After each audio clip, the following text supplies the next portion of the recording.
كده؟ انا عارف يا زينب، رحت يا جامل نشروا مني جزمتي. رحت عند قريبك الغني ده؟ رجعت له فلوس بالكوم. انا عارف هيعمل بيها ايه. هو ربنا يبعت له فلوس بالكوم من حيث لا يدري، وانا تتنشل مني الجزمه اليتيمه دنيا. بالحق قبل ما انسى، نعم. ابويا. اشمعنى؟ هو انا داخله معاك قافيه؟ انا بكلمك جد. وانا زعلان عشان الجزمه. مش مهم الجزمه دلوقتي، خلينا في المهم. هو في اهم من الجزمه بتاعتي اللي راحت؟ وبعدين معاك بقى. طيب خلاص ما تزعليش. ابويا مستنيك النهارده.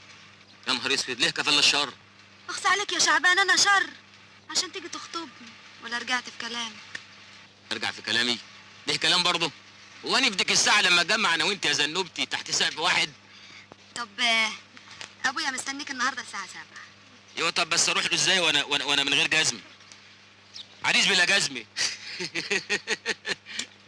يا اخويا مش مهم الجزمه دلوقتي، روح اشتري لك جزمه جديده. اشتري جزمه بس ازاي واحنا النهارده كام منه في الشهر؟ دي الجزمه دلوقتي ب 6 جنيه وربع قال يعني العيال حقانيين قوي. طب خلاص يا اخويا، روح اشتري جزمه نص عمر، ولا انت بتتحجج؟ هتحجج ازاي بس؟ طب هقول لك على حاجه. ممكن اروح له بزنوبه؟ ابقى رايح اخطب زوبه بزنوبه. وبعدين معاك بقى. طب خلاص ما تزعليش، انا هروح استلف جزمه من واحد صاحبي لغايه اخر الشهر. يا سلام عليك يا شعبان. ما تجيبي قبلي وانت حافي.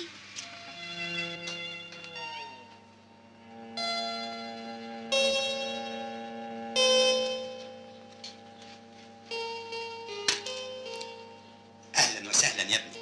اهلا بيك يا عمي. يا مرحب. مرحبتين.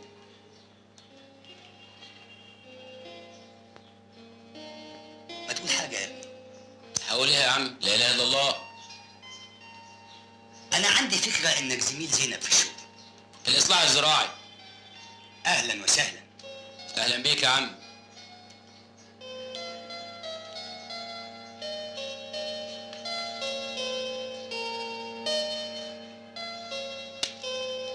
ما تتكلم يا ابني. هقول ايه يا عم؟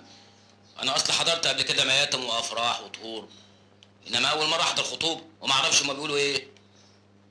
قول اي حاجه يا ابني. اقول اي حاجه؟ هو انت مش عارف انا جاي ليه؟ الله يجازي شطانك. الله يجازي شيطانك انت كمان يا عمي، عشان شياطيننا احنا الاتنين يجوزوا بعض. حلوه. على كل حال يا ابني، ما دام انت عاوز تتجوز زينب وهي موافقه، خلاص الدنيا وما فيها. الله يكرمك يا عمي، الله يخليك. ايوه يا ابني، بس لازم نتكلم شويه في الاجراءات. اجراءات ايه يا عم؟ هو انا هتعين في الحكومه وانت حكومه ولا ايه؟ لا يا ابني، انا قصدي الاجراءات يعني الشبكه والمهر والجهاز والحاجات اللي زي دي يعني. انا من ايدك دي لايدك دي يا عم. قول لي، انت محوش كام؟ ليه؟ ليه ازاي؟ عشان تتجوز؟ شوف يا عمي، انا ماهيتي 28 جنيه و14 ساعه، تقوم تقولي محوش كام؟ الله يجازيك يا عمي. مهر ايه وشبكه ايه؟ الحاجات دي كانت على ايام كنتوا، الحاجات دي بنتك خلاص دلوقتي، هتتمسك بالحاجات دي وحياه النعمه دي بنتك هتبور ولا حد هيسال عنها، حد لاقي عرسان يابا الايام دي؟ شوف يا ابني، انا لا عايز شبكه ولا عاوز مهر ولا عاوز حاجه ابدا. انا عاوز الشقه اللي هتعيشوا فيها. عندك شقه؟ شقه؟ ما شوف اما اقول لك، اصل انا كنت ساكن انا وابويا وامي في شقه، مم. جه ابويا مات وامي ماتت بعديه، الراجل صاحب البيت طلع نادي، قال ابوك ما كانش بيدفع الايجار، طردني. بس انا دلوقتي قاعد في اوضه، انما ايه، حلوه قوي قوي، ما فيهاش لا ميه ولا نور ولا هوا، بس شرح. وعايز تسكن بنتي في اوضه زي دي؟ لا طبعا يا عمي ما يصحش. امال هتعمل ايه؟ هنقعد عندي، اتجوزها واقعد عندكم.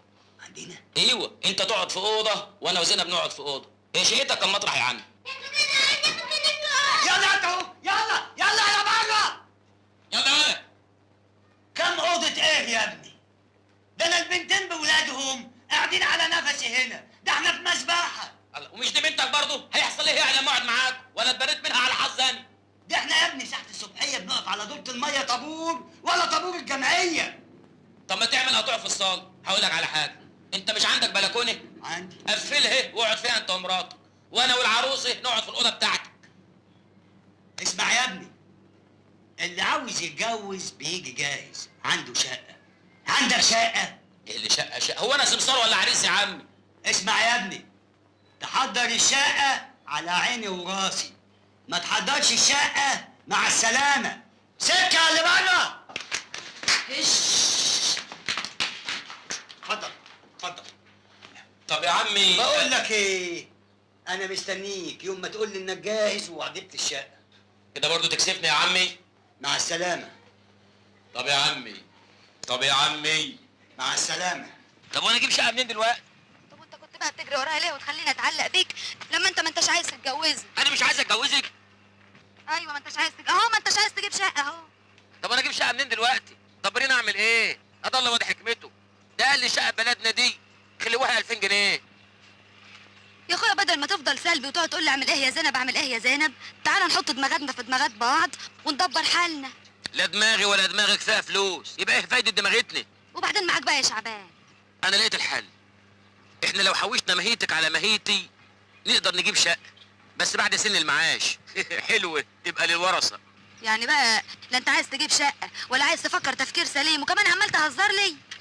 انت باين عليك من الشباب اياهم اللي يقعدوا يقضوا وقت مع البنات كده وبعدين ما يتجوزوهمش. اني منظر واحد يعمل الحاجات اللي انت بتقول عليها دي. من فضلك ما تكلمنيش، انا اتاكدت بعمايلك دي ان انت ما بتحبنيش. يا زينب انا عايز اقول من فضلك بقى تقطع علاقتك بيا خالص وتنسى انك كنت تعرف واحده اسمها زينب، حتى صباح الخير ما تقولها ليش. زينب، يا زينب عودي، يا زينب عودي، اهلك في انتظارك يا زينب. العب السلامه سعاده البيت، العب السلامه.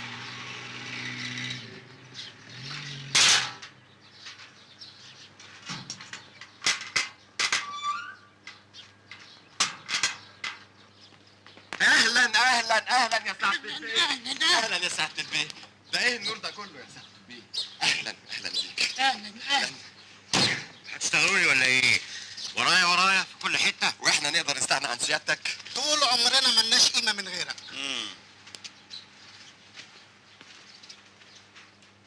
وايه اللي انتوا زارعينه في الجنينه ده؟ ده فل وياسمين يا سعاده البيت.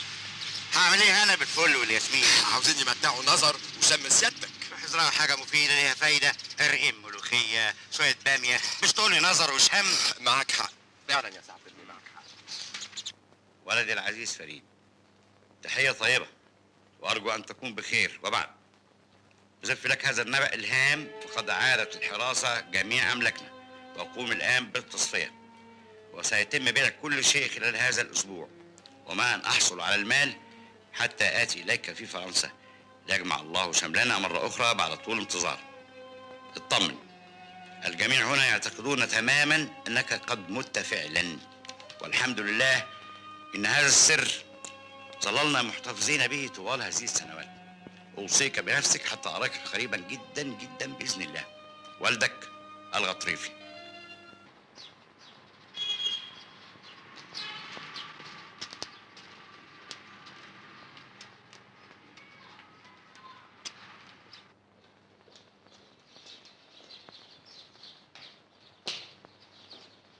صباح الخير. ليك 5 تشويلة سماد يا حاج، روح استلم. شايفين يا ست؟ الصباح لله يا جدعان.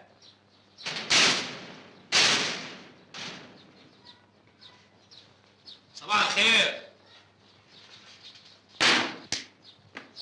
ما تعبرونا يا خل، ده احنا ناس جدعان قوي، غيرش بس الزمن هو اللي ضربنا بومبه. مرة واحد طلع على المعاش ما عرفش ينزل. حلوة حلوة، بلاش. طب مرة واحد كان غلبان قوي وبعدين بقى غلبان قوي زيادة يعني. بلاش دي، بلاش.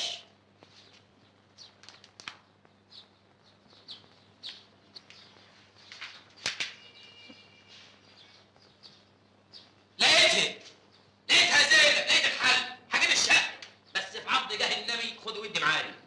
حل ايه؟ اهو كده عبريني، ده احسن من ساعة انت ما كنت مخصماني وانا ما بنامش الليل. يو حل ايه بقى يا شعبان ولا بتهزر؟ انا ما بهزرش، انت عارف الراجل القريب الغني قوي ده ماله ده؟ اللي انا زرته ده؟ اه. لحسن الحظ انه موجود في البلد الايام دي. طب وده هيعمل لك ايه؟ لا هيعمل لي كل حاجه، مالكيش دعوه انت بس، انا هتصرف معاه، ده بيحبني قوي. ايه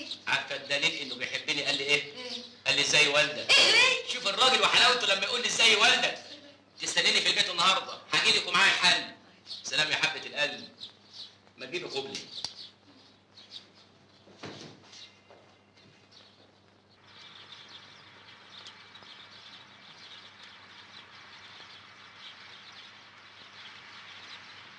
صباح الخير يا ابو الغطريفي بيه. ده شعبان ابن محمود القطريفي. قال انت ست ولا ايه يا بيه؟ لا ما نسيتكش خير. خير ان شاء الله. انا بس كنت يعني عايز حضرتك كده في كلمتين. قول عايز ايه؟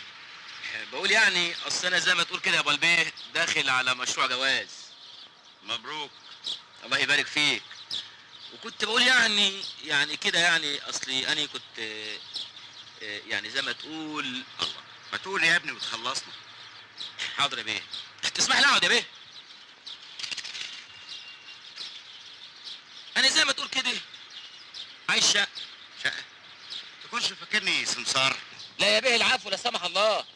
انا بس بقول يعني ان احنا قرايب، وانا من لحمك برضه وانت كبرني، واليد العليا خير من اليد السفلى، ومن قدم شيء بيده التقاه. ايه يا ابني اسلوب الشحاته ده؟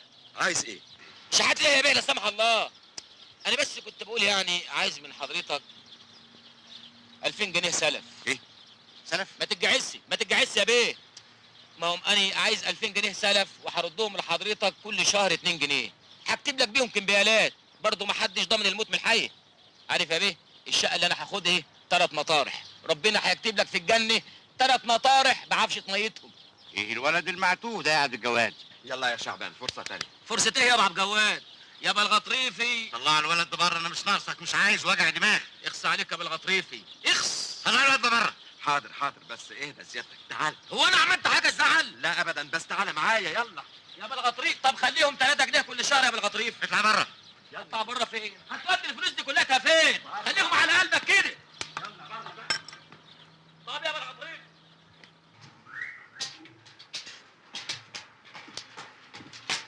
على اذنك. اتفضل.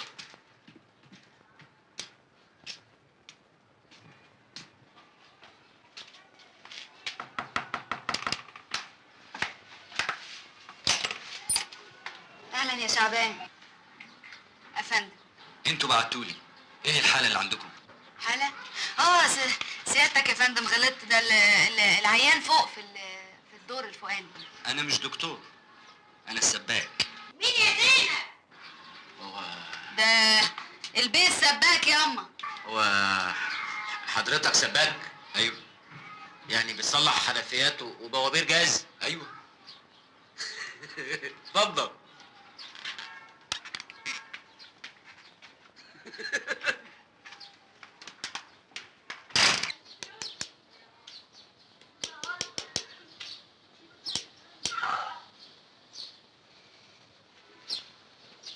كان لازم تبعتولي بدري شوية. لخير، هي الحنفيه حامل؟ لا، محتاجة قلب. عندكم قلب ولا تاخدوا قلب من عندي؟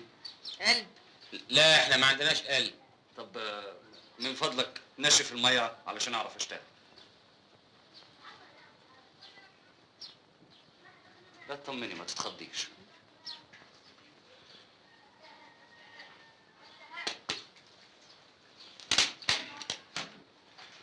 انا مش قلت لك اطمني يا هانم؟ هو الحساب كام يا حضرتك؟ جنيه كشف وجنيه تغيير القلب، يبقى الحساب كله 2 جنيه؟ 3 جنيه علشان في جنيه رسم طلوع سلم. ده كتير يا حضرتك. من فضلك انا ما احبش حد يفصلني في شغلي ابدا. طب وعشان خاطري؟ عشان خاطرك من غير فلوس. لا انت هتجب علينا يا اخويا. خد 3 جنيه بتوعك اهم. اتفضل اتفضل. روح يا بنت امشي امشي. مع السلامة. 3 جنيه تصليح حنفية يا عالم. انا عارفه انت ما اشتغلتش سباك ليه يا شعبان؟ سباك؟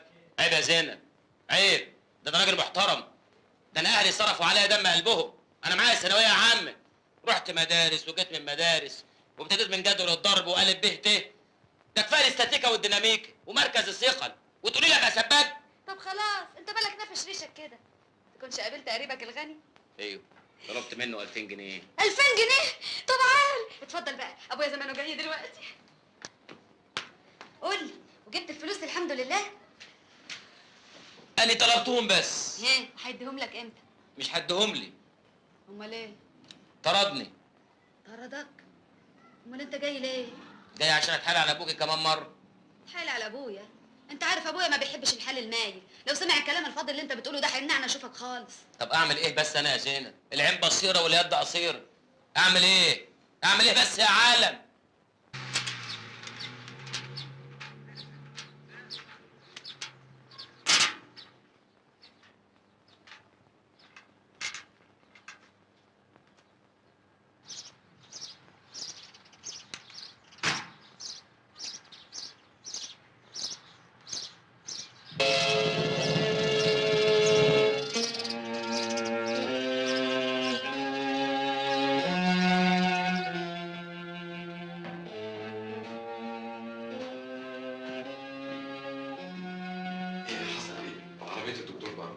أزمة بالليل والدكتور عنده فوق.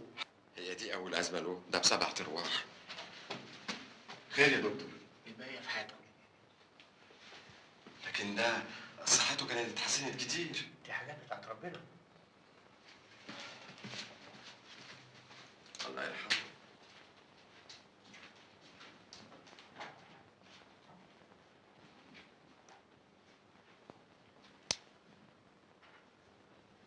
ايه دنيا، الباقي في حياتكم جميعا يا اخواني، الباقي في حياتكم، ما باقي الا وجه الله، والله ما باقي الا وجه الله. يلا هنعمل ايه؟ انا عايز بيبسي. ايه دنيا، امشي عدل يحتار عدوك فيك، امشوا زي الجزم في الدنيا لا تتضربوا بالصورة على دماغتكم في الاخره. ايه كان امير، كان امير، ان شاء الله تبقى تشوي في نار جهنم يا غطريفي. كان هيخس عليك حاجه لو كنت اديتني 2000 جنيه هفك نفسي بيهم في شقه. ان شاء الله يبقى ربنا ياخدك كمان مره. امير كان امير. يلا ربنا يسامحك، هنعمل ايه؟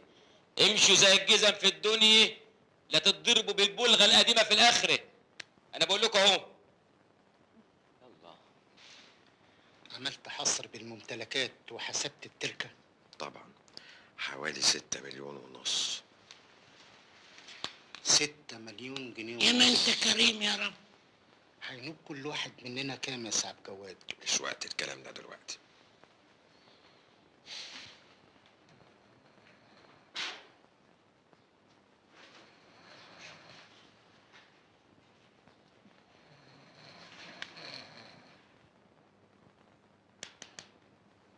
ايه دنيا، المعزة خلصت. سعيكم مشكور. الله يرحمك يا بالغطريفي. صحيتني ليه يا ابو عبد الجواد؟ كنت سيبني نايم علشان انسى انه مات. يلا انت بقى. بقول ايه يا ابو عبد الجواد؟ هو المرحوم كان موصيكم ما توزعوش سجاير حفاظا على الصحه العامه؟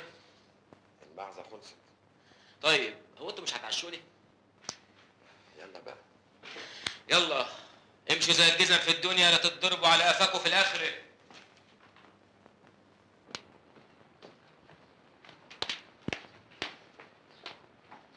ها خلاص ما بقاش في حد. خلاص كلهم مشوا. طمني، كل واحد هينوبه كام من الميراث؟ هبرة جامدة. أقل واحد فينا هينوبه 1,000,000 جنيه. يا ما انت كريم يا رب. من بختنا إن ابنه الوحيد مات في فرنسا. انت بتحلمي. احنا مش هينوبنا الا ملاليم. ليه؟ مش احنا دلوقتي الورثة الشرعيين؟ في نظر القانون احنا ورثة من بعيد. احنا حواشي من ضمن عشرات غيرنا من الحواشي، وكل من هب ودب من القرايب هيظهروا ويطالبوا بالميراث. ده غير نصيب الحكومة. يعني بعد التصفية كل واحد مننا هينوبه ملاليم. لا ده ظلم. 6 مليون جنيه يطيروا مننا. يطيروا من قدام عينينا عوانطة.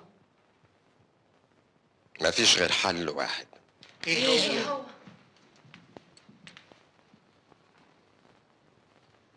ان ابنه ما يكونش مات. يعني ايه بقى؟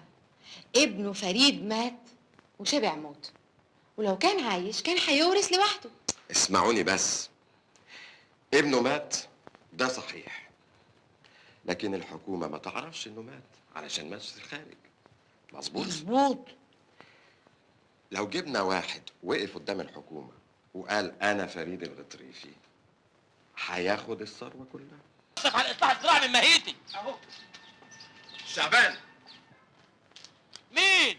ابويا عبد الجواد. اهلا اهلا اهلا. السلام عليكم. تعالى. شاي يا ولا؟ مفيش داعي. مفيش داعي يا ولا. مجلس العيلة عايزك لأمر مهم جدا. عيلة مين؟ عيلتنا. ما انا ما اقدرش اخرج دلوقتي يا سعاده البيت. بس تعالى معايا. دي تعالى. فيها 4 ايام خاص، الماهيه تروح كده. ولا يهمك. تعالى بس. تعالى. خلاص فهمت. ها قلت ايه؟ ما تتكلم يا ابني. قلت ايه؟ ورحمه الغطريفي ماني فاهم حاجه. انا عايزك تقول لي الكلام من الاول عشان انا فهمي تقيل شويه. محسن. محسن. ايوه. اهلا. الحمد لله على السلامه. اهلا وسهلا اهلا اهلا اهلا وسهلا. اختك ست ظريفه قوي باين عليها نريمان هاني. دي شغاله. شغاله؟ ودي مش ثابته ولا زهورات؟ خد الشنط وحضري الحمام. بلاش الشنطه دي، مالكيش دعوه بيها خالص. طيب انا هسيبكم بقى وبكره الصبح هجيلك. اوكي؟ مع السلامه. باي باي. باي باي. تعالى بقى اما اوريك وقتك. تستحمى، تاخد دوش، تغير هدومك، تستريح، واحضر لك العشاء. اغير هدومي؟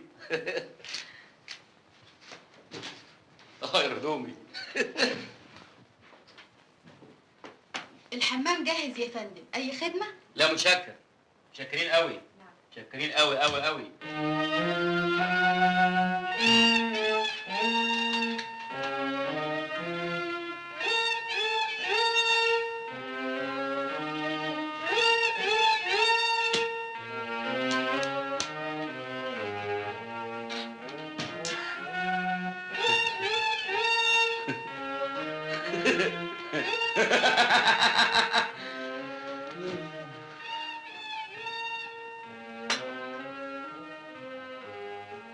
فريد. فريد بيه. فريد. اتفضل. ايه ده؟ ايه؟ مش حلو؟ حرام عليك كده تبردي.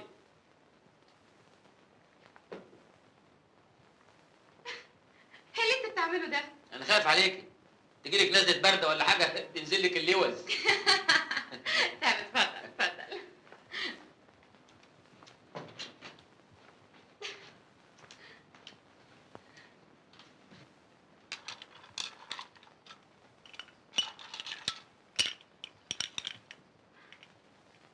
اشرب. لا اني ما بشربش الحاجات دي. اشرب، دي حاجة بسيطة لفرفشة بس. انا خايف لا تقلب بغم. ما تخافش، طول ما انا جنبك مش هتقلب بغم ابدا. اشرب.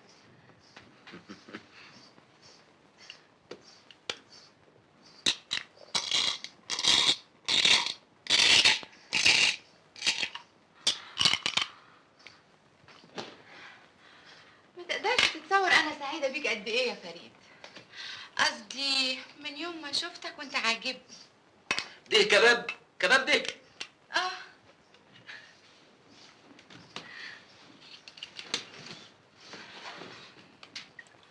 اصلي من يوم ما طلقت جوزي وانا عايشه لوحدي.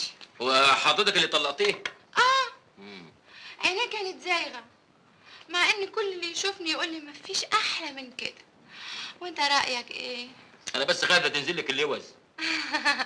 ما تخافش، من يوم ما طلقت جوزي وانا عايشه في البيت ده كله لوحدي، مش لاقي الراجل اللي يملاه عليا. ربنا يوفقك ويرزقك بابن الحلال. لو لقيته انا عبديه بعينيا. حلوه قوي اللحمه دي. دي من كام كيلو؟ اسمع يا فريد، انا عايزه اقول لك على حاجه مهمه قوي. خد بالك من عبد الجواد والعيله كلها، دول ناس طماعين قوي. لا ما تخافيش عليا، بس هيدا اللحمه دي بتلو بتلو.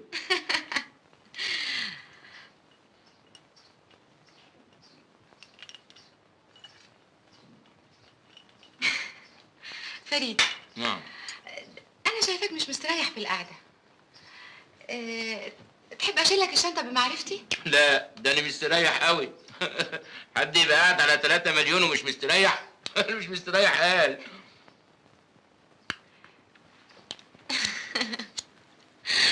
انا هدخلك دنيا حقيقيه، هخليك اسعد انسان. انا عايز انام. طيب يا حبيبي. مش كده؟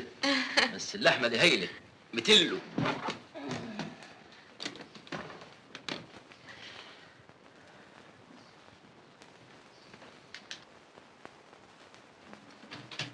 تصبحوا على خير يا غادة رشيد، ربنا يكتر لنا من لحمكم.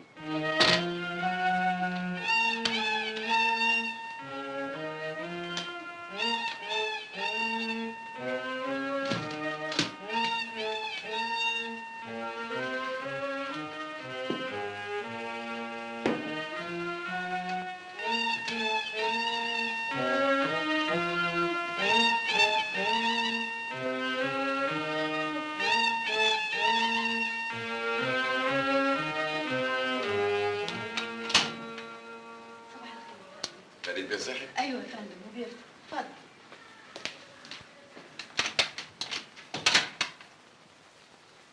صباح الفل يا فريد بيه. انا يا عبد الجواد. بسم الله. سبقتك. صباح الخير يا عبد الجواد. ايه اللي مصحيك بدري؟ مش عوايدة. اما انا عندي اخبار هايله. امبارح ما روحتش الا لما لقيت لك الشقه المناسبه. طبعا. هو انت لسه مصمم على حكايه الشقه دي؟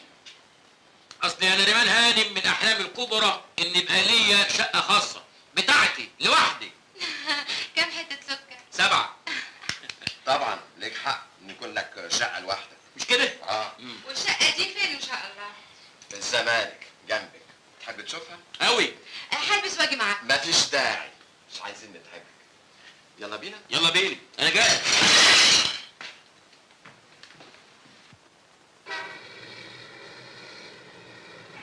ايه رايك في شقه في العماره دي؟ ها؟ بتطل على النيل وسعرها معقول جدا. 100,000 جنيه بس. 100,000 جنيه بس؟ وانا هشتريها ولا هسكن فيها؟ اوعى رجلك. هتشتريها طبعا. هشتريها ازاي بقى؟ هشتري حطام في الهوا؟ طب افرض دلوقتي زعلت مع الجيران، اقدر اخد شقتي واروح اي حته انا عايز ايه؟ ها؟ افرض اللي تحتيه حب يهد شقته بقى هو حر فيه، مزاجه كده. ابقى انا وضعي ايه؟ متعلق انا وشقتي في الهوا؟ الجيران اللي في الدور الارضي زرجنوا معايا ما رضيش يطلعوني مع السلالم. اعمل ايه انا دلوقتي؟ ابقى انزل على شقتي بالباراشوت؟ ما هو النظام كده دلوقتي، كله تمليك. اذا كان على التمليك بقى يبقى اشتري بيت من بابه. فيلا يعني؟ فيلا مش فيلا ما اعرفش، بس يبقى كل حاجه بتاعتي. الارض بتاعتي والسلالم بتاعتي والجيران بتوعي. وبالمره ابني عشه فوق السطوح اربي فيها شويه فراخ بدل الفراخ بتاعتكوا دي، وكمان اعمل فرن اعمل فيه شويه عيش مرحرح بدل العيش ابو زرع بتاعكوا دي. نظريه برضه. بعد الظهر هكون دبرتها لك، وبالمره اجيبها لك جاهزه مفروشه. بالسرعه دي؟ يا فريد بيه، بالفلوس تقدر تعمل كل حاجه وبمنتهى السرعه.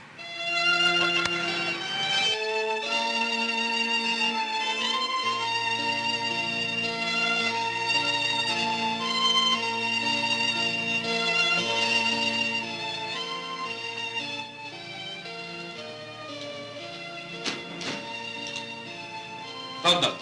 ادي 5000 جنيه اهم، مع اللي معاك يبقى 150,000، انا عديتهم 3 مرات. متشكر. الدار امان. نسجل بكره ان شاء الله. ان شاء الله. الف مبروك. مع الف سلامه. الله يسلمك. مع السلامه. انا هوصل سيادتك. اتفضل.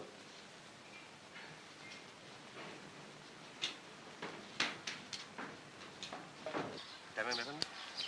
تمام. متشكر. السلام عليكم.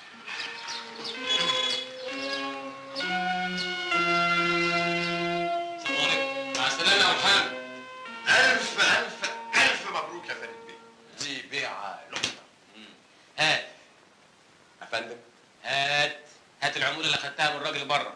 150,000 جنيه، عمولتهم 10%، يبقى أنا عايز 15,000 جنيه دلوقتي. اتفضل. أيوه كده. أيوه كده. مش تبقى قريبي وحبيبي والسمسر عليا؟ لا سمسرة ايه؟ ده انا كنت عاملها لعبة عليهم. مش كده؟ وهو اللي ناخده منهم احسن من عينيهم. ما أنا بقول كده برضه. بقول لك ايه؟ نعم. ما تخلي طقم الشغالين والبواب زي ما هم. ايوه ونثبتهم ما يبقوش ظهورات. استريح انت دلوقتي وانا اجي لك بكره. بقول لك ايه؟ يا لئيم يا لئيم انت.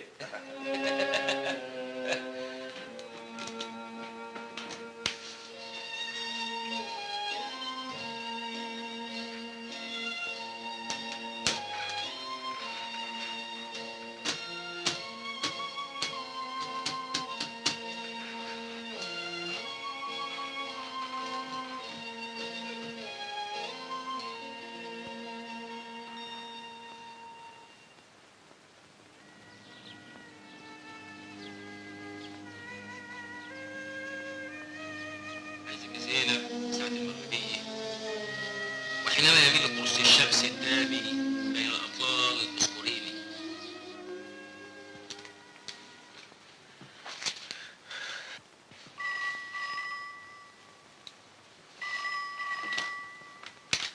ألو.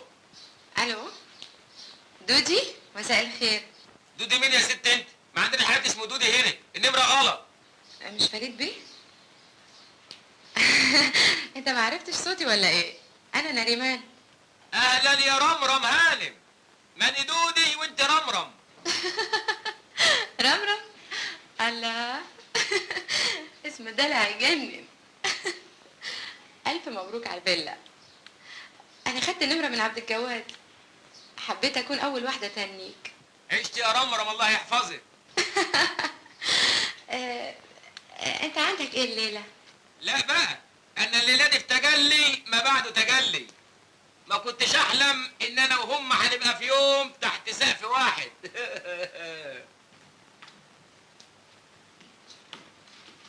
ودي يا ام سيد، نعم يا دخلي الحاجات بيه. في اوضه البيت. حاضر يا بيه. الله، ايه الحاجات دي كلها على الجواب؟ فريد بيه الغطريفي لازم يظهر في منتهى الأبهة. امال انا مش قبها، ما انا قبها اهو. يعني برضه يا فريد بيه.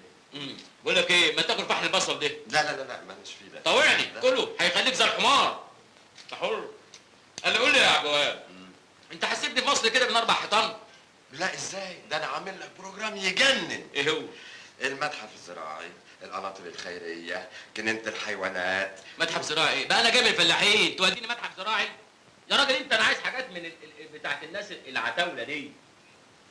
يا خلبوس انت. انا جاهز. وانا كمان جاهز.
دمك خفيف قوي يا. اسمك ايه؟ فريد بيه الغطريف. المليونير العظيم. اموت انا بالعظيم. ولا في اللي قبليه؟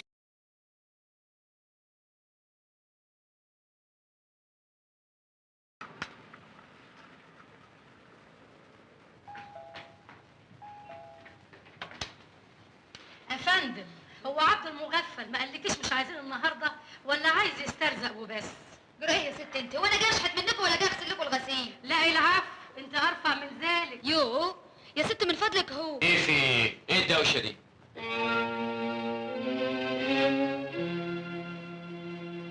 زينب. يعني انت مظبوط. زينب خش يا مسيد. امرك يا بيه. تعالي يا زينب تعالي. كلهم ما كانوش مصدقين ان اللي شافوه في التلفزيون هو انت يا شعبان، لكن قلب المؤمن دليل. انا كنت متاكده ان اللي شفته بعناية في التلفزيون هو انت. ايوه انا يا زينب.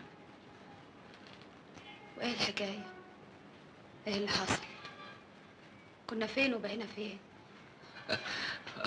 اصل انا ما قلتلكيش ايه الحكايه. انت ما قلتليش غير على حاجه واحده بس، انك نازل مصر تدور على شغل. ايوه ما انا هقول لك. تعالي بس، تعالي انا هقول لك. تعالي يا زينب، تعالي اقعدي هنا. لقيت شغل يا شعبان؟ ايه؟ طبعا. امال ايه؟ لقيت شغلة ايه العظيمة اللي انت لقيتها دي؟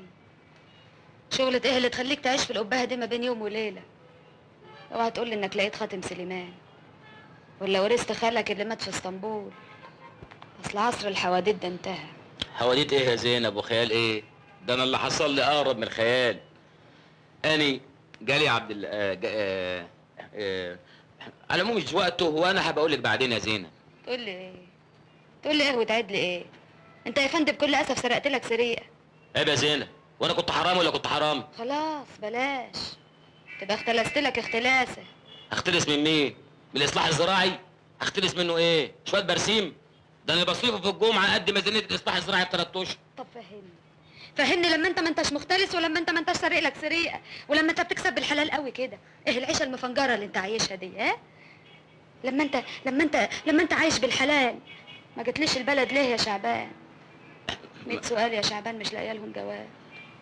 ما انا كنت جاي لك، بس ما انا هقول لك. اصل انا كنت هاجي لك، بس اللي حصل بقى ان ربنا فتح عليا، وان ما تيجي بقى يا حبوبي. فربنا فتح عليا، ربنا فتح عليا قوي قوي قوي، ربنا فتح عليا قوي، وانا كنت جاي لك، بس اللي حشني مش في صوت جاي من جوه؟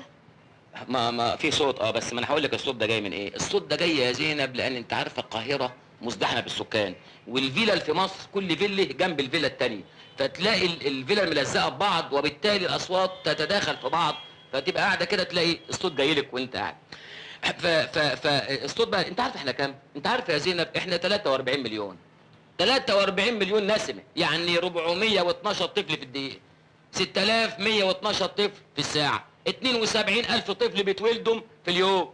فتقومي تقولي لي فانا كنت جاي لك، انما اللي حشني حقيقي يعني، اللي حشني يا زينب انني كنت يعني واخد بال حضرتك.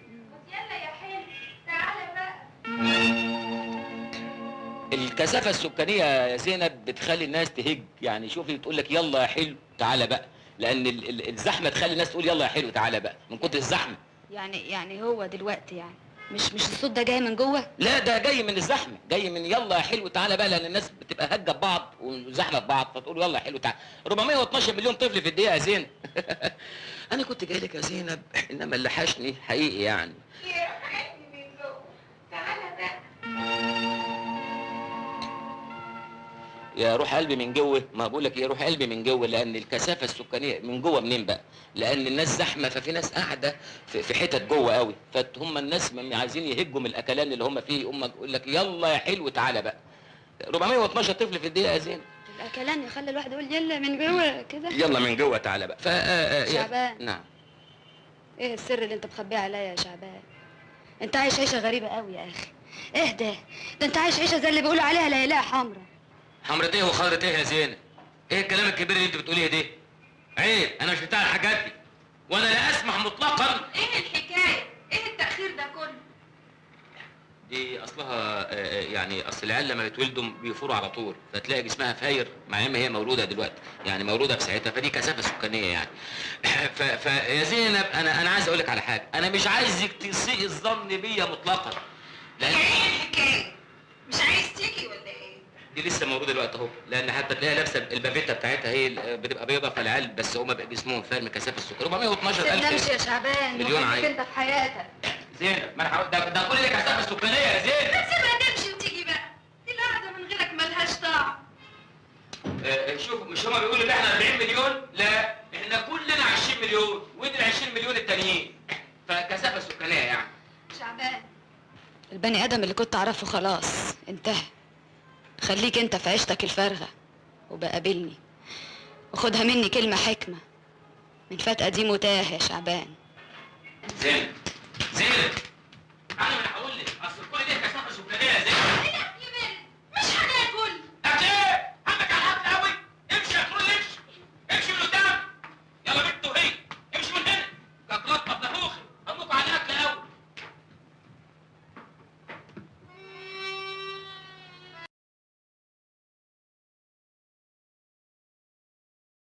عايز اعمل مشروع مفيد يفيد الناس وانا كمان استفيد. عين العقل، برافو عليك، خدتها من على لساني. انا لسه كنت هقول لك. طب ما احنا لسه فيها اهو. المشاريع على قفا من يشيل. طب قول لي اعمل ايه؟ ايه رايك نعبي ميه في ازايز ونحط عليها اجسام وشويه اعلانات في التلفزيون، شويه بنات حلوين يطلعوا يقولوا هذه المياه المعدنيه من شيلي، المياه الصحيه التي تنعشك وتقويك وتحافظ على الروابط الاسريه. ميه ايه يا راجل انت اللي هتحافظ على الروابط الاسريه؟ طب ما تيجي بقى نبيع بالمره الهوا في اكياس نايلون عشان يحافظ على الروابط الاخويه. يا عبد جواد، يا عبد جواد، انا عايز مشروع عليه القيمه. يا فريد بيه، الناس بتلعب بالبيضة والحجر وبتكسب ملايين. يعني عندك اللي انتهز فرصة أزمة الفلفل الأسود، عارف عمل إيه؟ وانا مش عرفني، وانا كان ابويا عطار. تراب الفرن طحنه بشوية شطة وعبي يا جدع في أكياس الفلفل الأسود وبيع. عمل في سنتين 2 مليون جنيه من تراب الفرن. واحد تاني قعد يأكلنا بولوبيف مستورد اللي بيوكلوه في بلاد بره للكلاب، واحنا ما صدقنا نزلنا عليه حتتك بتتك. حتتك بتتك على اكل الكلاب. ترى العالم ماشيه سعرانه في الشوارع. على بال ما اكتشفوا الحكايه ووقفوا الاستيراد كان اخينا عمل له 3 مليون جنيه. ولا الشاي ابو نشاره، ولا السوداني المحروق اللي كان بيتباع على انه بن. يا عبد جواد، يا عبد جواد، دول الناس ما عندهمش ضمير. بقول لك عايز مشروع محترم، تقول لي كلاب وتراب الفرن. خلاص اللي تشوفه افكر لك. طب اسمع يا عبد جواد. نعم. ما تيجي نعمل عمارات سكنيه والناس تسكن وتفرج ازمه المساكن. اذا خدت خلو هتروح في داهيه، واذا ما خدتش مش هتغطي التكاليف. وانت دايما انت عادة في وشي. طب اسمع، ما تيجي نعمل مشروع سياحي. السياحي حلوه برضه. برافو، اهو ده المشروع ولا بلاش. انا هدور لك على مكان سياحي ينفع لوكاندا. اهي دي الافكار النيره. مش كده؟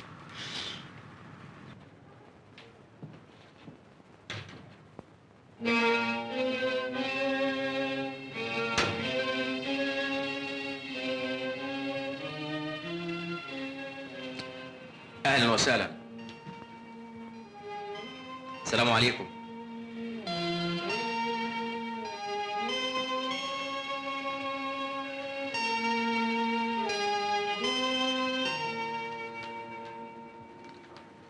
حضرتك مستني تاكسي هنا؟ حضرتك مين؟ انت تعرفني كويس قوي ومع ذلك ما تعرفنيش. حلوة. خشبة حبشي ها؟ الحكاية جد مش هزار. مين فينا اللي بيهزر؟ حضرتك دخلت هنا ازاي؟ وعايز ايه؟ طب مش تسأل الأول تعرفني ازاي وما تعرفنيش؟ حضرتك مين؟ لو مؤاخذة يعني. أنا فريد الغطريفي. نعم. فريد الغطريفي مين؟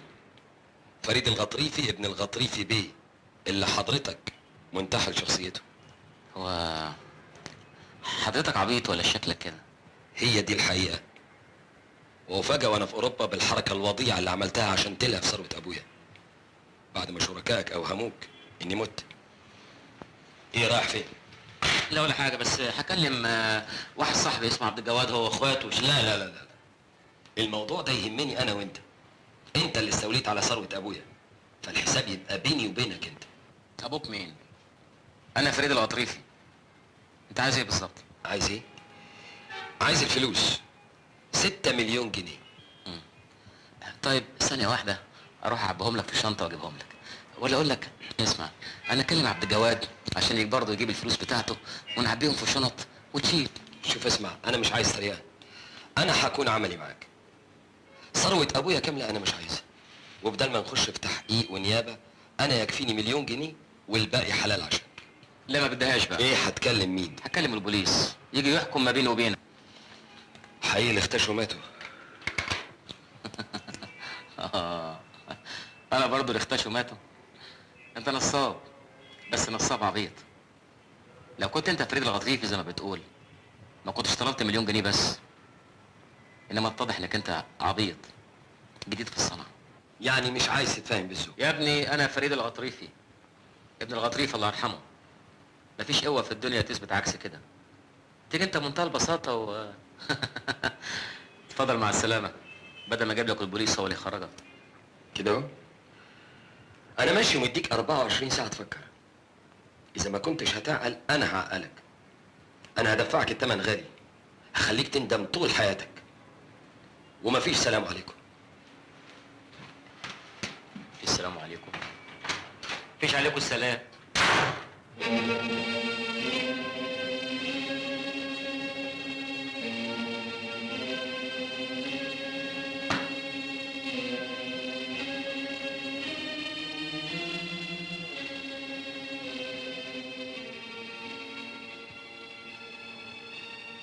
عقبال عوضك ان شاء الله. عقبال عندكم جميعا. سميع عوض.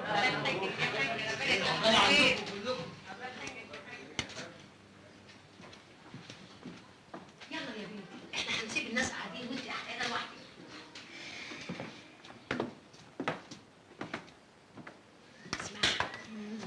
ابتسمي. في واحدة يوم خطوبتها يبقى التكشير على وشها كده شبرقين. ما انا مبتسمه اهو ياما. يمكن كنت مستنية المنيل على عينه العمر كله. ما خلاص ياما وافقت لكم على العريس المدهول بتاعكم، لازم تقعدي تبكتيني بقى. طب اتفضلي.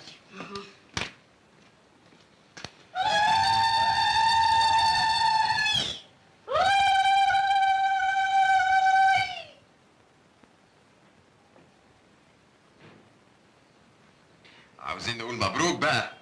اقرا الاول يا عبد الجواد. تقرا ايه؟ امضي وبعدين تبقى تقرا. ده مشروع العمر. لا اصول برضه، الواحد يقرا احسن الاول. انا اقرا الاول. البائع البائع. ايه ده يا عبد الجواد؟ 300,000 جنيه عند التوقيع؟ مش كتير؟ كتير ازاي؟ ربع المبلغ عند التوقيع. انا العمليه دي مش مطمن لها، شكلها كده نصبه، وصاحب البيت شكله نصاب، وانت كمان نصاب. ويلا انت وهو من هنا.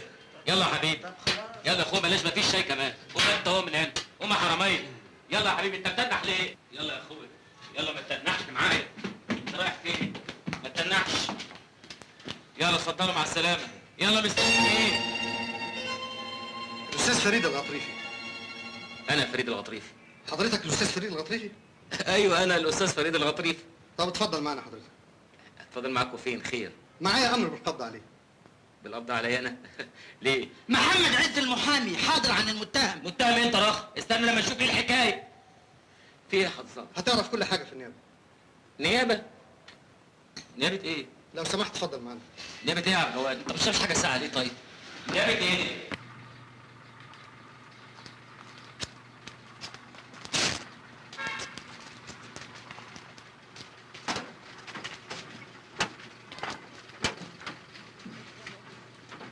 محمد عز المحامي حاضر عن المتهم.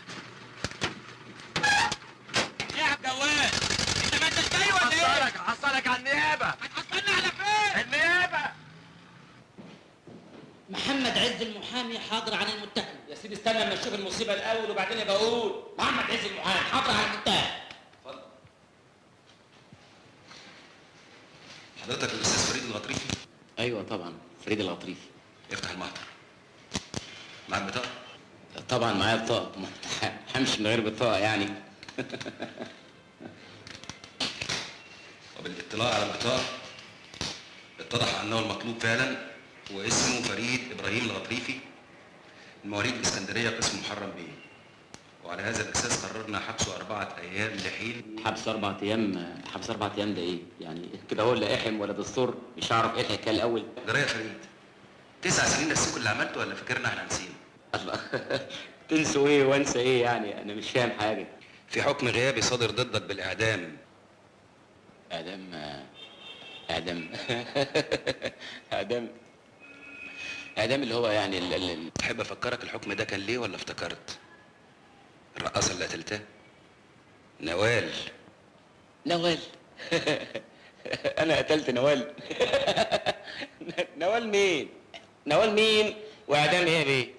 انا محمد عز المحامي حاضر عن المتهم. يا عم في عرض جاه النبي تتنيل وتسكت. بقول لك اعدام ورقاصه تقول لي متهم؟ بتعمل ايه بيه؟ يا فندم خدها شاويش على الحجز. يا ابني خدنا على فين؟ حجز ايه؟ اتفضل قدام. اوعى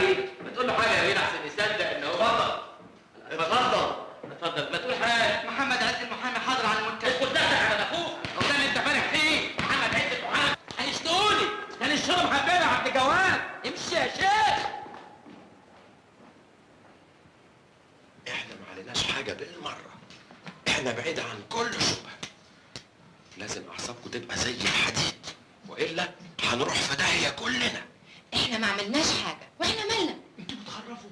شعبان ازاي لقى نفسه هيروح فيها؟ بلغ عليه. شعبان ايه يا مغاوري؟ شعبان انتهى من الوجود خالص. واللي اتقبض عليه فريد، كل الاوراق بتثبت كده. مظبوط. الثبات مطلوب. انا شخصيا هروح له الحبس عشان اخطر اعصابه. فريد قريبنا، لازم نقف جنبه في الورطه اللي هو فيها. زيقة الرقاصه بقى تبقوا عارفين انه قاتل رقاصه وتغلزوني فيها. ما يهمكش، جمد قلبك. اجمد قلبي لحد امتى؟ لحد ما الاقي عشناوي يطير رقبتي؟ ولا هيطيرها ولا حاجه، المحامي عامل معارضه وهيعيدوا محاكمتك تاني. محاكمتي تهمه ايه؟ تهمه قتل الرقاصه؟ طبعا. طبعا ده ايه؟ هو انا قتلتها؟ هو انا عرضها خالص؟ يا فريد هتتعدل. هتتعدل لغايه امتى؟ تكونش الجدع اللي جالي ده هو فريد؟ قال ايه جدع؟ واحد جالي كده بلاء قال انه فريد، انا افتكرته نصاب. يبقى فريد عايش. هو فريد يبقى عايش ما ماتش. يا فريد ما تخليش الصدمه تهزك. اقول لك فريد عايش تقول لي يا فريد؟ انت بتتكلم عبيط ولا عبيط؟ انا يا عم هعترف. يا روح ما بعدك روح. انت اخينا اللي بره. عايز ايه؟ انا عايز اعترف لوكيل النيابه دلوقتي اهو. يا فريد يا فريد. انا فريد بلا زفت. انا عايز اقابل وكيل النيابه دلوقتي اهو حال. هجيب لك وكيل النيابه منين دلوقتي؟ الصبح ان شاء الله. اتفضل معايا على الحبس.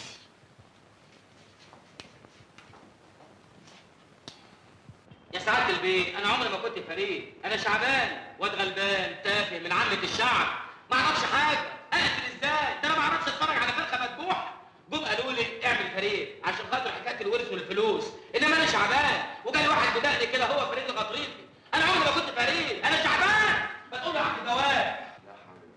لا حول الله يا رب، أقول له إن أنا شعبان تقول لي لا حول الله يا رب، قولوا لي يا ست النرمان، قولوا لي أنا أمين. اهدى يا فريد مش كده، اهدى. فريد مين؟ يقول لك أنا شعب مجاوري، قول له يا مجاوري أبقى مين؟ قول له ساكت ليه؟ أيوه أنت اللي تعرف كل حاجة، قول لهم بقى أنا أبقى مين؟ انت كريم يا رب. يا أنت كريم يا رب، هو اللي طالع عليك كمان أنت يا سعادة البيت. اسمع يا فريد، احنا واخدين على الورطه دي كويس. انت عايز تفلت من العداله؟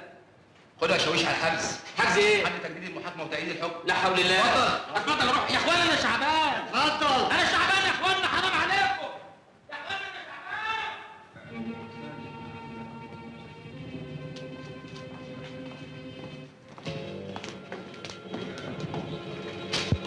لا مؤاخذة يا شويش، انا عايز اروح دورة المية. وده وقته. امال وقته امتى يعني؟ حبكت دلوقتي عايز اروح. اتفضل يا سيدي.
لو سمحت يا شويش. اتفضل. انت يا جوه سنه ولا ايه؟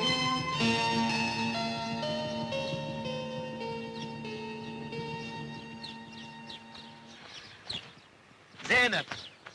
شعبان، ايه اللي فكرك بيا؟ ابعد عني، ما تكلمنيش خالص. وحياة ابوك يا زينب انا واقع في عرضك. ليك عين تكلمني بعد اللي شفته بعينيا؟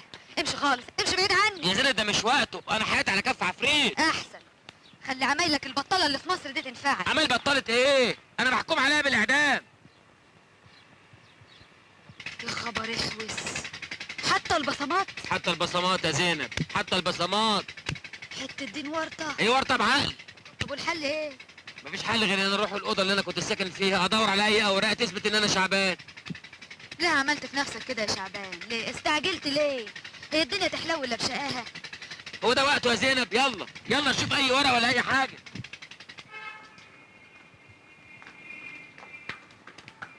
ايه ده؟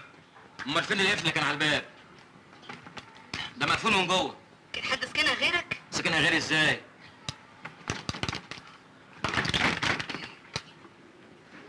عاوز حاجة؟ حلو قوي، انا اللي عايز حاجه. دي اوضتي. اوضتك ازاي؟ انا اللي مأجرها من صاحبة البيت. مأجرها ازاي بقى؟ طب وحاجتي اللي جوه؟ حكيت لي يا شعبان، حاطط قفل على الباب وسايب الاوضه واقف. يا ستي انا مش لسه مأجر الاوضه لغايه دلوقتي؟ مأجرها وقافلها وغيرك مش لاقي حته يتوى فيه. هو انت وزاره الاسكان؟ مصلحه اللواء العاجل؟ انت مالك؟ نكملها لما تململك، اللي ما كانش عاجبك على مدخلك اركابه. في 60 دقيقه الاوضه، انا عايز الحاجات بتاعتي اللي كانت جوه. حاجة ايه؟ شوية الكراكيب. يا ست انا حر، حاجاتي ولازماني، كل واحد حر في كراكيبه. بعتهم لبتاع الربابيكي. يا سلام، وانت يعني من حقك تبيع حاجه غيرك؟ ايه؟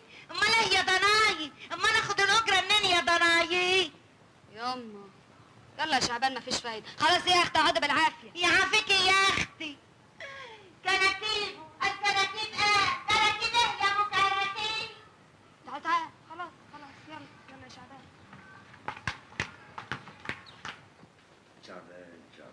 شعبان يا ابني انت مولود من زمان قوي. من زمان قوي ده ايه؟ انا على الاقل مولود بعديك ب 100 سنه. صفحتك مش موجودة ومفيش ما يدل على انك اتولدت. ما يدل على ان انا اتولدت؟ ما انا قدامك اهو. يا ابني انا قدامي اوراق بحكم من واقعها. واقعها ده ايه؟ يعني انا ما اتولدتش؟ يعني انا مش موجود؟ موجود مش موجود، انا ليا الدفاتر اللي قدام. واتفضل بقى يا سيد خلينا نشوف شغلنا. معلش هتتحل يا شعبان. يا عالم اثبت ازاي ان انا شعبان؟ اثبت ازاي؟ يلا على الاصلاح. امشي اطلع بره يا ماشي ماشي يا فندم ماشي، بس يا سعاده البيه اخرس خالص. اوراق ايه اللي انت بتسأل عليه؟ انت كنت اتثبت عشان يبقى لك اوراق. طب يا فندم اي وصل يا سعاده البيه بس يثبت ان انا شعبان. اخرس، مالكش عندنا اوراق، انت باليوميه يا حبيبي باليوميه. فاكر الكرافته اللي انت شديتها؟ معقول؟ دي احلى جرافطه شفتها في حياتي، انت لسه لابسها من يوميها. انا يخوفوا بيا العيال. فشر يا فندم. انت اصلك ما بتبصش في المرايه، بص في المرايه حضرتك هتلاقي ترافولتا قدامك، انت احلى من ترافولتا. انت بتقول ايه؟ طب مع السلامه، يلا يا حبيبي الطاقه، مفيش فايده. يا فندم ده انت ترافولتا يا فندم. معلش يلا مع الف سلامه. مفيش ورق يعني؟ لا مفيش. الجرافطه دي زي النيله، وانت لا ترافولتا ولا حاجه، انت برضه بيخوفوك جيل عيال. ما تزعلش يا شعبان ما تزعلش، ضروري هنلاقي حل. حل فين بس يا زينب؟ مالكش قرايب؟ مالكش حد من اهلك الطيبين؟ وانا كان ليا حد؟ ليا ايه؟ خالته نفيسه.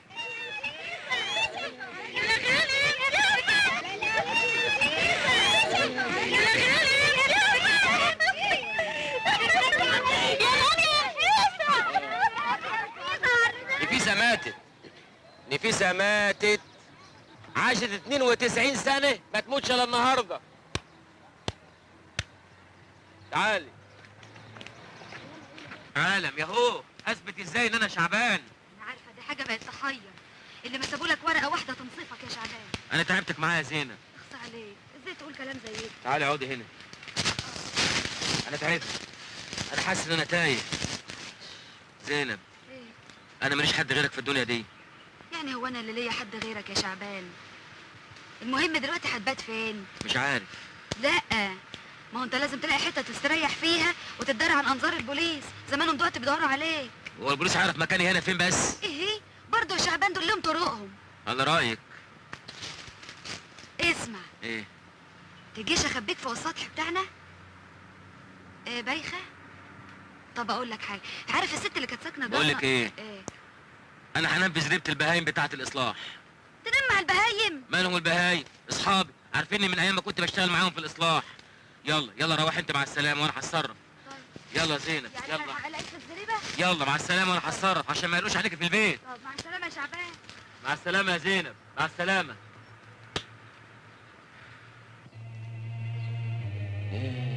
معلش يا اخوانا، هتضيفوني الليله دي. مش عايزكم تتضايقوا، ما تعملوش تكليف. والله انا بحسدكم على اللي انتوا فيه، ولا على بالكم حاجه. واكلين واكلين، الاكل يجيلكم لغايه عندكم، مش كده؟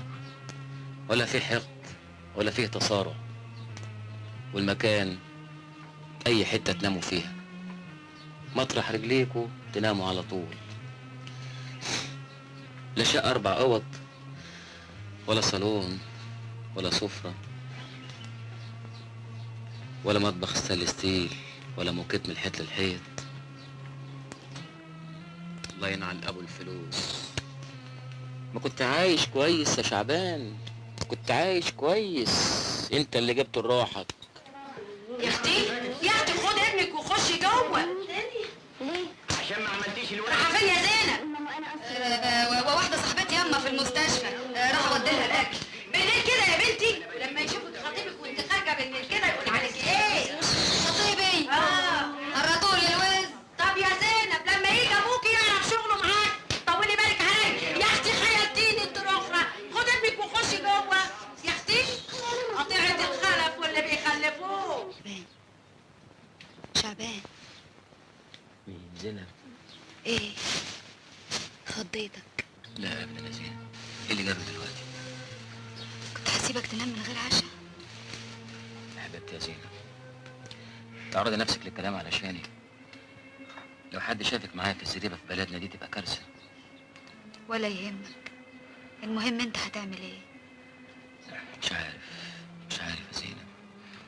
بقول لك ايه، انا لو كلفتك بحاجه خطيره تعمليها. انا عشان خاطر عيونك اعمل اي حاجه في الدنيا يا شعبان. اروح في 60 داهيه. طيب انا عايزك تروح الفيلا بتاعتي اللي في مصر، هقولك على مكان الفلوس، تجيب اللي تقدر عليه والتاني الجاي. هي الفلوس هتنفع بيا يا شعبان؟ هتنفعنا في الحوسه اللي احنا فيها دي يا زينب. وانت هتفضل هربان على طول، انت لازم تشوف لك حل. طب ايه الحل؟ مش عرفني بس. وانا كمان مش عارف. كابوس يا زينب. قومي روحي انت دلوقتي، قومي.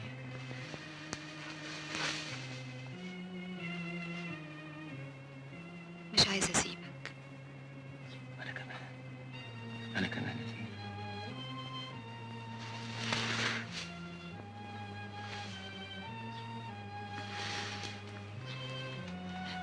ما نجيب القبلة في الحوس اللي احنا محتاسينها فيه. يا شعبان. يلا.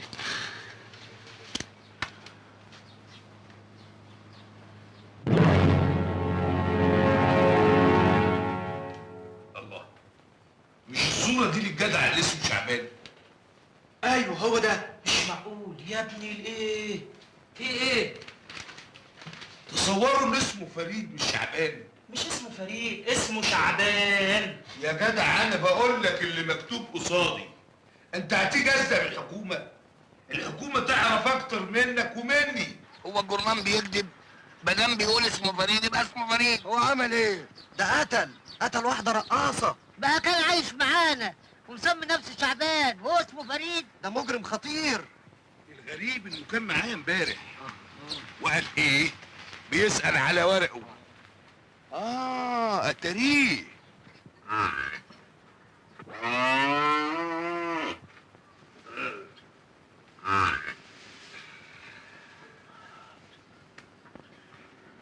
صباح الخير. ها؟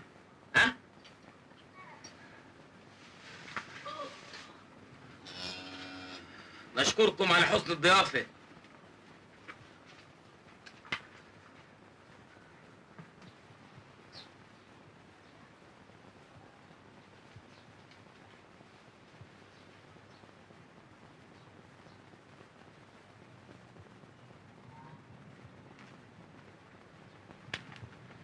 ازيك يا متولي؟ اهلا يا شعبان.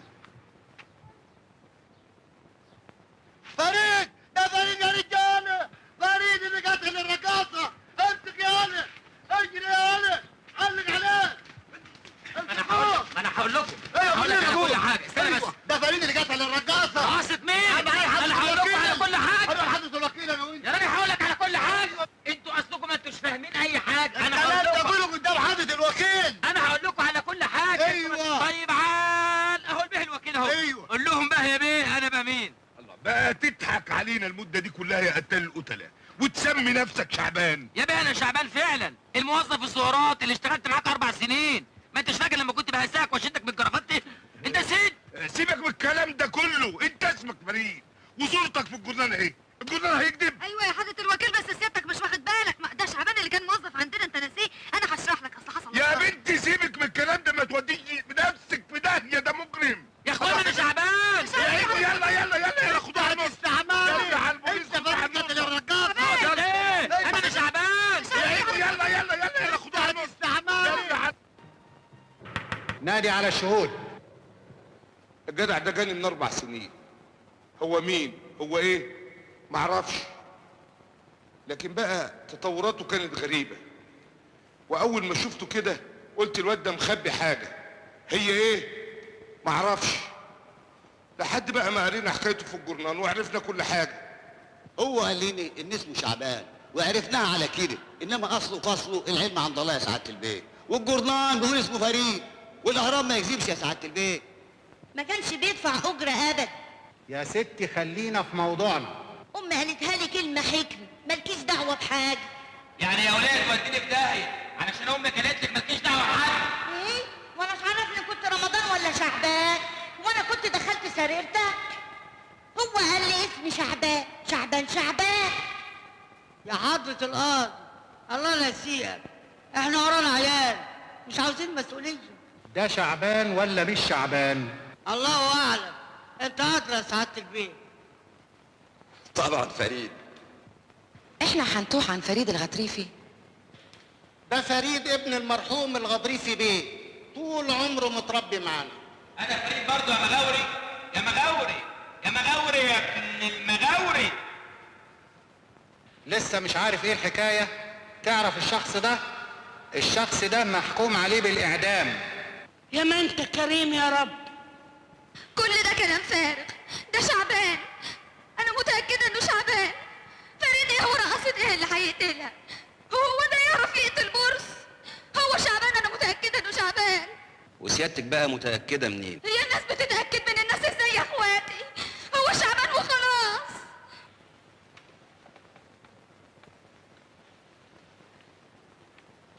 ترفع الجلسة نصف ساعة للاستراحة. وبعدين يا استاذ هيضيع بالشكل ده، مع اني والله والله والله متاكده انه مظلوم. وأنا كمان. طب ساكت ليه يا استاذ؟ ما تقول لهم. مش هيصدقوني، لازم أجيب لهم دليل. دليل؟ ده احنا غلب حمارنا. هو في خيط، لكن خيط ضعيف شوية، إنما هو أمل وكله متوقف على إنه يكون شعبان ما بيكذبش. والله ما بيكذب، والله العظيم 3 ما بيكذب. أنا هحاول أأجل القضية شوية على قد ما أقدر عشان نكسب وقت. هذا بالإضافة إلى أن جميع الأوراق الرسمية تؤكد بطريقة حاسمة أن الذي أمامنا هو فريد وليس شعبان. ورحمة أمنا شعبان شعبان. إذا كيف يؤكد جميع الأقارب أن الذي أمامنا هو فريد؟ يا سعادة البيه يا سعادة البيه، دول نصابين، هم غرروا بيا وجم قالوا لي اعمل فريد الغطريف. انا ماليش دعوه، انا شعبان. هم عملوا كده عشان يلهفوا الفلوس، وانا كمان لهفت الفلوس. ما انا لهفت شويه وهم لهفوا شويه، يعني انا نصاب. الحكومه تاخد اللي ليه، تاخدوا اللي ليكم، وانا نصاب احبسوني. بس قالت لي انا ما هتان، اصل جالي واحد، ما انا هقول لحضرتك، جالي واحد اسمه فريد الغطريفي. انا عرفت ان هو فريد الغطريفي لما عرفت الحكايه بعد كده. كان عايز يتنصص معايا، انا ماليش دعوه، انا غلبان. عبد الجواد ده ياكل مال النبي، وعلى راي من قال لا تكن اداه في ايد من يغرروا بيك. وعلى راي شاعر الربابه سابوا البردعه يا ابو زيد ومسكوا الحمار، وانا حمار، انا حمار يا اخواني، انا حمار. سرقوا الصندوق يا محمد وانا حمار يا بيه. سيد الرئيس، واضح أن موكلي مصاب بلوسة، فأرجو تحويله إلى مستشفى الأمراض العقلية للتحقق من ذلك.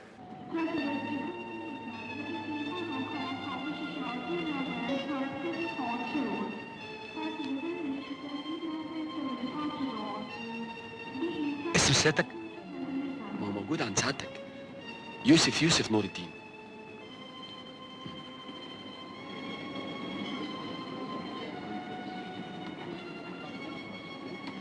في حاجة يا فندم؟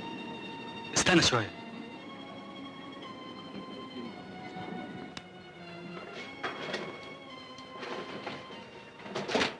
مفيش فايدة. يعني ايه مفيش فايده؟ بقالنا 3 أيام بندور. الفلوس لازم تكون هنا، بنك مفيش يبقى لازم تكون هنا. المرتبة. احنا ما دورناش في المرتبة. ده فلاح ولازم يكون شايل فلوس في المرتبة.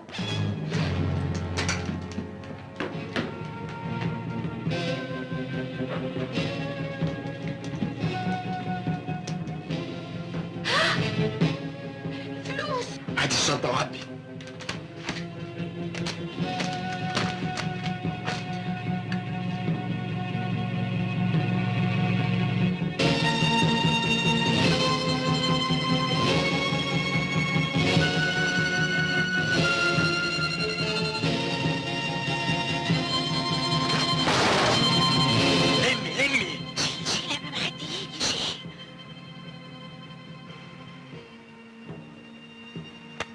يلا استعجل قبل ما حد يشوف. هنا. ايه؟ فلوس. وجاب نفسي عم تخرج زي دي. لا انا حر فيها. اتفضل معنا على اسمه اللي انت عايزه هناك. الاسم؟ انا عبد الجواد به الغطريفي. لو سمحت اتفضل معنا على اسمه اللي انت عايزه قوله هناك. طب اتفضل. ناخدهم معانا؟ اتفضل.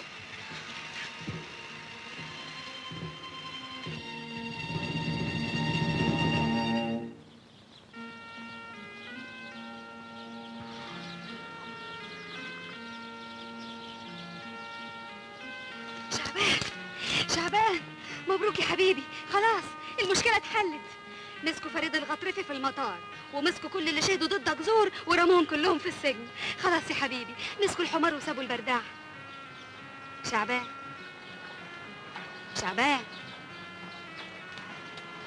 شعبان مين يا شابة؟ أنا فريد الغطريفي. تجننت ولا إيه؟ ايه يا شعبان، احنا مش اتفقنا انك تعمل الحركات دي عليهم هما، ولا تعملها عليهم ليه؟ ما خلاص المشكلة اتحلت. اسمع، انت مش كنت عايزهم يحاكموك بتهمة النصب؟ ادهم يا اخويا هيحاكموك بتهمة النصب وتخش السجن 2 3 ويتلم شملنا بقى يا شعبان. يعني أحلى أداني؟ طيب.